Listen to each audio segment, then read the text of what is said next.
Ishan chocolate சாப்பிடலாமா? சாப்பிடக்கூடாது தானே? உங்களுக்கு யாரும் சாக்லேட் தந்தால் நீங்கள் என்ன சொல்லுவீங்க? வேண்டாம். வேணாம்னு சொல்லுவீங்களா? வேணாம்னு தானே சொல்லுவீங்க. சாப்பிட மாட்டீங்க தானே? இப்போ பெரியம்மா லாலிபாப் தந்தால் நீங்கள் என்ன சொல்லுவீங்க? வேண்டாம் பெரியம்மா. வேணாம்னு சொல்லுவீங்களா? ஆ சாப்பிடக்கூடாது தானே லாலிபாப்? சாப்பிடக்கூடாது தானே? தந்தால் வேணாம்னு தானே சொல்லுவீங்க. ஆ வெரி குட். அச்சா பிள்ளை.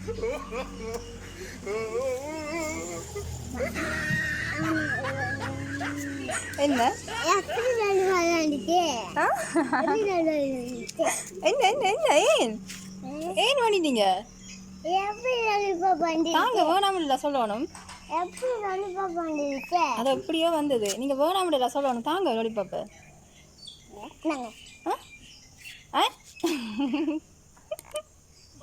பார்த்தீங்களா? வேணாம்னு சொல்லுவேன்னு சொல்லி போட்டு சாப்பிட்றீங்க.